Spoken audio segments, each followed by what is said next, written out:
Je m'appelle Christian Zutter, j'ai été délégué du CICR de 1984 à 1994, principalement sur les terrains du Moyen-Orient, d'Afrique et de l'Amérique latine, ou plutôt de l'Amérique centrale, et puis aussi en partie au siège.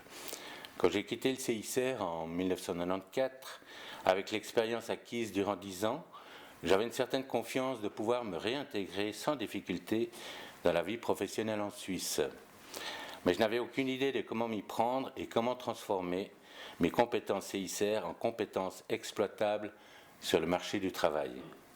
Je suis donc allé à la rencontre de mes anciens collègues qui avaient réintégré la société civile avant moi pour savoir comment ils avaient géré leur réintégration professionnelle, dans quel domaine d'activité et pour quelle entreprise ou institution, quels conseils ils pouvaient me donner et s'ils pouvaient me recommander à des personnes utiles dans ma démarche. Dans mon espoir, bien sûr, ces visites devaient idéalement aboutir sur un job. J'ai donc fait du réseautage porte à porte, c'est important, à une époque où les réseaux sociaux comme Facebook ou LinkedIn n'existaient pas. Je n'ai pas trouvé de job de cette façon, mais j'ai rencontré des collègues disponibles, compréhensifs et solidaires. J'ai donc immédiatement adhéré à l'AAD, l'association des anciens délégués du CICR, fondée en 1983, l'ancêtre des ICRC Alumnis d'aujourd'hui.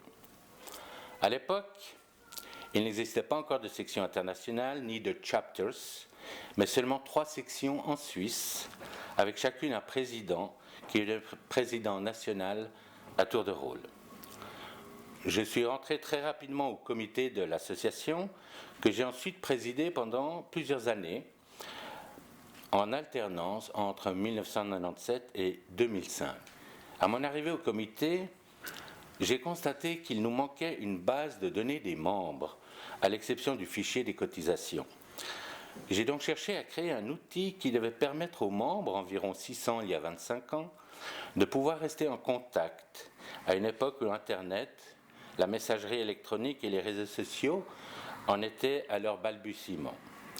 La seule solution a donc consisté à éditer un annuaire des membres sur papier, avec la photo, le profil, les coordonnées de chacun et, en finale, une synthèse par catégorie professionnelle d'activité. Ce travail de recherche et d'information et de construction de l'annuaire a pris des mois. La première édition est sortie en 2000, 2 mises à jour ont suivi en 2002 et en 2004. Le résultat, vous le verrez sur l'écran. Le développement du numérique, de l'informatique et des réseaux sociaux ont rendu caduque cet annuaire papier, mais je suis particulièrement fier d'avoir initié ce projet de mise en réseau des membres qui est aujourd'hui une évidence.